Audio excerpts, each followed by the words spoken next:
શાળાઓ શરૂ થતાં જ વિદ્યાર્થીઓનો પાસ માટે ઘસારો જોવા મળી રહ્યો છે, ત્યારે વલસાડ એસટી ડેપોના અધિકારીઓ અને કર્મચારીઓના જડ વલણનો ભોગ વિદ્યાર્થી બની રહ્યા છે।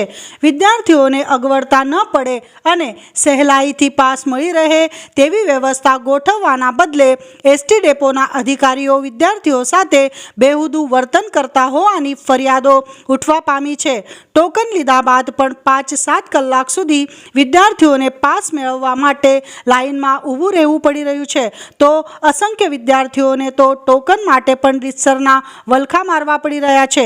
આજે વલસાડ એસટી ડેપો ખાતે પાસ લેવા આવેલા વિદ્યાર્થીઓએ આક્ષેપ કરતા જણાવ્યું હતું કે તેઓ સવારે 8 વાગ્યાથી આવ્યા હોવા છતાં તેમને ટોકન આપવામાં આવ્યા નહીં અને ફરિયાદ કરવા ગયા તો એસટી ડેપોના અધિકારીઓ અને કર્મચારીઓએ હળદૂત કરી કાઢી મૂકવામાં આવ્યા।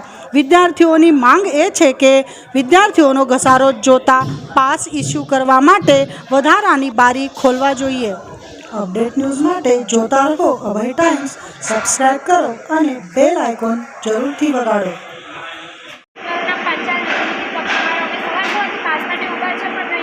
ટોકન નંબર આપે છે એમ કહે છે, અમે આવ્યા તો અમને ના પાડે છે, ટોકન નંબર હવે નહીં મળશે એવું કહે છે। અમે બી સવારથી ઊભા છે, ટોકન પાસ નથી કાઢી આપતા, ટોકન નંબર આપતા છે। હા, અમે 10 દિવસથી આવતા છે પણ નથી કાઢી આપતા પાસ। શું કહે છે આ લોકો?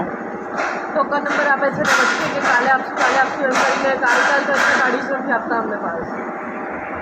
અમારું નામ અભિષેક પટેલ છે, હું વલસાડ કોલેજ કરું છું અહીંયા, અને અમે સવારે 8 વાગ્યાથી અહીંયા આવીએ છીએ પાસ કાઢવા માટે, અને પછી લોકો કહે કે ટોકન નંબર આપો, અને ટોકન નંબર પણ નથી આપતા। અમે જ્યારે રિક્વેસ્ટ કરી કે અમે તમે અમારા પાસના ફોર્મ એક્સેપ્ટ કરી લો અત્યારે, પછી અમે કાલે સવારે પૈસા આપીને પાસ લેતા જશું, પણ એવું કીધું પણ તે છતાં માનતા નથી અને મિસબિહેવ કરે છે, તમે તો બોલાબોલ કરે છે। તમે કહે કે તમે જતા રહો, તમારે નીકળવું હોય તો તમે જતા રહો।